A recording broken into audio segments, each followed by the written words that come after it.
Welcome to the course overview for attack surface discovery using Amass. At its core, an organization's attack surface consists of all of its exposed external assets, such as web and mail servers.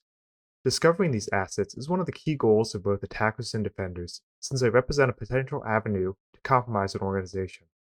In this course, we're going to cover one of the standard tools to perform asset discovery, known as Amass. This course is going to consist of 7 major sections, which will progress from learning about Amass to installing it to using it against an actual target in a bug bounty. These sections include Introduction to Amass and DNS, where we'll discuss how Amass and DNS work at a high level. Then we're going to move on to Section 2, Installing and Configuring Amass, where we're going to discuss the variety of ways to install Amass and how to configure API keys. Next, in Sections 3 and 4, we're going to explore the intel and enum commands, which are the 2 major commands in Amass to perform asset discovery. After that, we'll discuss how to visualize and track data generated by Amass. And then with those foundations down, we'll then discuss how to expand Amass with scripting and how to implement Amass in a scanning pipeline. Finally, we're going to use Amass against a target in a bug bounty to see how it can be used practically. Diving into the details of each section, let's start with Section 1. In this section, we will discuss some context important for the rest of the course, such as how DNS works and how certain features of Amass work. The discussion on Amass will not get into technical details, but will rather focus on highlighting some of the main techniques used, such as DNS brute forcing. Next, in Section 2, we will discuss the multiple ways to install Amass, including using Docker and installing from source. After that, we'll walk through setting up an API key for a service not supported by Amass out of the box.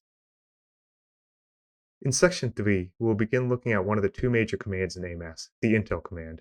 The intel command is used for horizontal discovery and can discover additional root domains associated with an organization. After that, we will cover the second major command in Amass, the enum command. The enum command allows you to perform a vertical discovery, or the process of identifying additional subdomains with a set of root domains. In Section 5, we will cover the graph database Amass uses to store scan results. Additionally, we will cover the OAM tools, which will allow you to interact with the graph database and visualize scan results. In Section 6, we will cover how to extend Amass through its built-in scripting engine, which will allow us to integrate additional data sources into the discovery process. Additionally, we will integrate Amass into a basic scanning pipeline that will identify hosts and automatically determine what popular web components are being used by the host. Finally, in Section 7, we will use Amass against a target in a bug bounty program.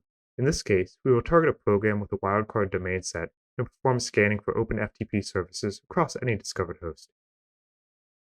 Due to how the tool operates, you're going to need to be familiar with a terminal before jumping into this course. For the portions of this course that focus on programming, the course assumes you're comfortable reading and writing code in at least one major language. Finally, while the course will have several videos consisting of slides, several of the sections are going to have hands-on demonstrations.